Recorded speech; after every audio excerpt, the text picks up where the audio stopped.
ഏവർക്കും പുതിയ വീഡിയോയിലേക്ക് സ്വാഗതം. നിങ്ങളെ വളരെ സന്തോഷകരമായ ഒരു വാർത്ത ഞാൻ അറിയിക്കുകയാണ്. അത് റഷ്യയിൽ നിന്നുള്ളതാണ്. നമ്മൾ സ്ഥിരമായി യുദ്ധമാണ് കേട്ടുകൊണ്ടിരിക്കുന്നത്.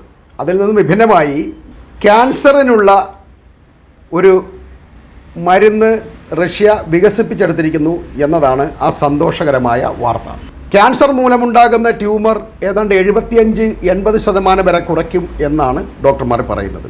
അടുത്ത വർഷം, അതായത് ഈ ജനുവരി മുതൽ മരുന്നുകൾ വിപണിയിൽ ലഭ്യമായി തുടങ്ങും എന്ന് റഷ്യയിൽ നിന്നും പുതിയ റിപ്പോർട്ടുകൾ വരുന്നു. Gamaleya centre, PA Herzen, Moscow research oncology institute, national medical research centre for oncology എന്നിവർ സംയുക്തമായാണ് ഈ മരുന്ന് കണ്ടുപിടിച്ചിരിക്കുന്നത്. പുതുവർഷം മുതൽ ഇത് എല്ലായിടത്തും ലഭ്യമായി തുടങ്ങും.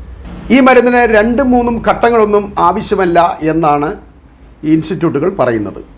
അത് ആദ്യം ട്യൂമറിൻ്റെ സാമ്പിൾ രോഗിയിൽ നിന്നെടുക്കുന്നു, അത് പരീക്ഷിക്കുന്നു, ശേഷം ഈ മരുന്ന് രോഗിയിൽ പ്രയോഗിക്കുകയാണ് ചെയ്യുന്നത്. നേരത്തെ റഷ്യൻ ആരോഗ്യ മന്ത്രാലയത്തിലെ chief freelance oncologist, national medical research centre of റേഡിയോളജിയുടെ general director, Russian academy of സയൻസിലെ അക്കാഡമിഷ്യനായ ആൻഡ്രി കാപ്രിൻ എന്നിവർ എലികളിൽ നടത്തിയ പരീക്ഷണങ്ങൾ വൻ വിജയമായി എന്നാണ് അവർ പറയുന്നത്. അത് ഇനി മനുഷ്യരിലേക്ക് ഉപയോഗിച്ച് തുടങ്ങാൻ കഴിയും. സാധാരണ അങ്ങനെയാണല്ലോ, മരുന്നുകൾ എലികളിലും പന്നികളിലുമൊക്കെയാണ് ആദ്യം പ്രയോഗിക്കുന്നത്, അതിനുശേഷമാണ് മനുഷ്യരിലേക്ക് അത് ഉപയോഗിക്കുന്നത്. ഈ എലികളിൽ നടത്തിയ പരീക്ഷണം 100% വിജയമായിരുന്നു എന്നാണ് അവർ അവകാശപ്പെടുന്നത്. ഇത് ശ്വാസകോശ അർബുദമുള്ള രോഗികളിലാണ് ഏറ്റവും ഫലപ്രദമാകുന്നത് എന്നാണ് അവർ പറയുന്നത്. അതുകൊണ്ട് ശ്വാസരോഗ ക്യാൻസർ ഉള്ളവർക്ക് ആദ്യം തന്നെ പരീക്ഷിച്ചു തുടങ്ങും, ശേഷമായിരിക്കും മറ്റ് ക്യാൻസർ രോഗികളിൽ ഇത് പരീക്ഷിക്കുന്നത്. ശ്വാസകോശ രോഗങ്ങൾക്ക് മാത്രമല്ല, മറ്റ് ട്യൂമറുകൾക്കും ഇത് ഫലപ്രദമാകും എന്നാണ് ഡോക്ടർമാർ ആത്മവിശ്വാസം പ്രകടിപ്പിക്കുന്നത്. പിന്നെ മരുന്നുകളെന്നൊക്കെ പറയുന്നത് കണ്ടുപിടിച്ച പിറ്റേന്ന് രാവിലെ തന്നെ അതിൻ്റെ ഫലപ്രാപ്തി ഉണ്ടാവണം നിർബന്ധമൊന്നുമില്ല.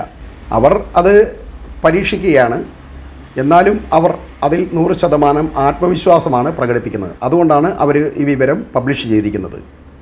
ഏതായാലും അവർ പറയുന്നത് 5 വർഷത്തിനുള്ളിൽ 100% ക്യാൻസർ രോഗികളിൽ വിജയപ്രദമാകും എന്നാണ് പറയുന്നത്. അതുകൊണ്ട് തന്നെ ലോകത്തു നിന്നും ക്യാൻസർ അപ്രത്യക്ഷമാകും എന്നവർ പറയുന്നു. ഇതുപോലെ നമുക്ക് പണ്ട് എയ്ഡ്സും ഒക്കെ ഇതുപോലെ ആയിരുന്നല്ലോ. എയ്ഡ്സിനൊക്കെ മരുന്ന് കണ്ടുപിടിച്ച് ശേഷം ഇപ്പോൾ നമ്മൾ എയ്ഡ്സിനെ കുറിച്ച് കേൾക്കുന്നില്ല. അതുപോലെ തന്നെ നമ്മളൊക്കെ കോവിഡ് വന്നു. കോവിഡ് പിന്നെ ഒരു വൻ തട്ടിപ്പായിരുന്നില്ല മരുന്ന്.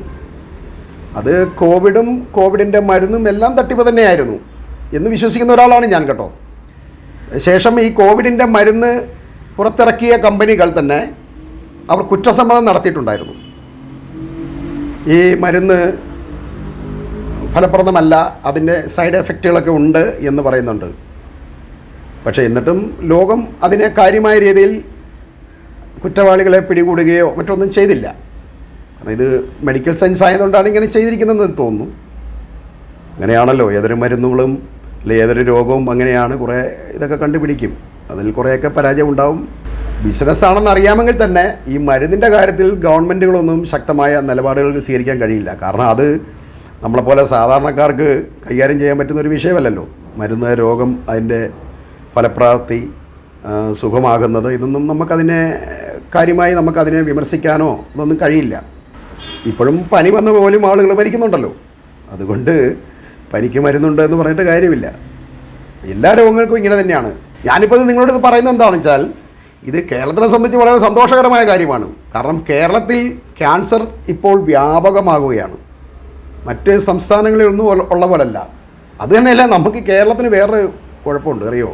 നമ്മൾ വളരെ ആരോഗ്യപരമായി നമ്മൾ വളരെയധികം വാചം അടിക്കുന്നുണ്ട്. നമ്മൾ വളരെ വൃത്തിയുള്ള സംസ്ഥാനമാണ്, വളരെ ഇതാണ് എന്നൊക്കെ നമ്മൾ പറയുന്നുണ്ട്. പൊതുവേ നമ്മളാണ് ഏറ്റവും ഉന്നതർ, ഏറ്റവും വിദ്യാഭ്യാസം, വിവരം എല്ലാം ഉണ്ട്. പക്ഷേ ഇവിടുന്ന് രോഗം മാറുകയില്ല. അതാണ് നമ്മുടെ നാടിൻ്റെ ഒരു പ്രത്യേകത. എല്ലാ വർഷവും തുടർച്ചയായി ഇന്ത്യയിലെ ഒരു സംസ്ഥാനത്തും ഇല്ലാത്ത രോഗങ്ങൾ മുഴുവൻ കേരളത്തിലുണ്ട്. നമ്മൾ കേട്ടിട്ടുണ്ട്, ചിക്കൻ ഗുനിയ, തക്കാളിപ്പനി, എന്തായിരുന്നു, പിന്നെ കുറേ അങ്ങനത്തെ രോഗങ്ങളുണ്ടല്ലോ. എനിക്ക് എൻ്റെ പേരൊന്നും എല്ലാത്തിനും അറിയില്ല. നിപ്പ, ഇതൊക്കെ കേരളത്തിൻ്റെ കുത്തകയാണ്. വേറെ ഒരു സംസ്ഥാനങ്ങളിലും എല്ലാ വർഷവും ജൂൺ, ജൂലൈ അല്ലെങ്കിൽ സെപ്റ്റംബർ വരെ ആഘോഷിക്കപ്പെടാറില്ല. നമ്മൾ രോഗങ്ങൾ ആഘോഷിക്കുന്ന ഒരു ജനതയാണ്. ഒരിടത്തുനിന്ന് മാറുമ്പോൾ അടുത്തടുത്തോട്ട് വരുന്നു. അതിങ്ങനെ മാറി മാറി നടക്കുകയാണ്. ഈ നിപ്പയൊന്നും എനിക്ക് തോന്നുന്നു ഇന്ത്യയിൽ ഒരിടത്തും റിപ്പോർട്ട് ചെയ്തിട്ടില്ലെന്ന് തോന്നുന്നു. ഈ കേരളത്തിൽ മാത്രമേ ഉള്ളൂ. അത് സ്ഥിരമാണ്. ലോകം മുഴുവൻ വന്ന കോവിഡ് അതും നമ്മൾ ഏറ്റെടുത്തു. നമ്മൾ ഒരു രോഗവും വിടുകയില്ല. പക്ഷേ നമ്മൾ ഭയങ്കര ആരോഗ്യവും നമുക്ക് വളരെ വിദ്യാഭ്യാസവും നമ്മൾ പ്രതിരോധശേഷിയും ഒക്കെ ഉള്ള ജനതയെന്ന് സ്വയം പറയുന്നതല്ലാതെ ഇതൊന്നും കാണുന്നില്ല. അപ്പോൾ അതുകൊണ്ട് തന്നെ ഇപ്പോൾ ഈ മരുന്ന് കണ്ടുപിടിച്ചു എന്ന് പറയുന്നത് മലയാളികളെ സംബന്ധിച്ച് വളരെ സന്തോഷകരമായ ഒരു കാര്യമാണ്. റഷ്യയ്ക്ക് യുദ്ധം മാത്രമല്ല, ഇതുപോലെ ചില ഗുണങ്ങളും അവരിൽ നിന്നുണ്ടാവും. അപ്പോൾ ഇങ്ങനെ ഒരു മരുന്ന് പുറത്തിറങ്ങി കഴിഞ്ഞാൽ മറ്റു രാഷ്ട്രങ്ങളിൽ നിന്നും അടുത്ത ഉടൻ തന്നെ റിസൾട്ടുകൾ ഇതുപോലുള്ള ഈ മരുന്നിൻ്റെ അല്ലെങ്കിൽ ഇതിൻ്റെ ഫോർമുല വെച്ചിട്ട് അവർ മറ്റ് ഇതിലേക്ക് കുറച്ചുകൂടെ അഡ്വാൻസ്ഡായി മരുന്നുകൾ വിപണിയിലെത്താൻ വലിയ താമസം ഉണ്ടാവില്ല. ഇനി പെട്ടെന്ന് കണ്ടുപിടുത്തങ്ങൾ പെട്ടെന്നുണ്ടാവും. അതുകൊണ്ട് തന്നെ ക്യാൻസർ ലോകത്തു നിന്ന് അപ്രത്യക്ഷമാകും എന്ന് നമ്മൾ വിശ്വസിക്കേണ്ടിയിരിക്കുന്നു. ഏതായാലും ലോകത്ത് എന്നും മാറ്റങ്ങൾ സംഭവിക്കുകയാണ്. അതുകൊണ്ട് തന്നെ ഈ മരുന്ന് മനുഷ്യന് വളരെയധികം ഫലപ്രദമാകട്ടെ എന്ന് ആശിച്ചുകൊണ്ട് പ്രാർത്ഥിച്ചുകൊണ്ട് ഞാൻ ഈ വീഡിയോ ഇവിടെ അവസാനിപ്പിക്കുകയാണ്.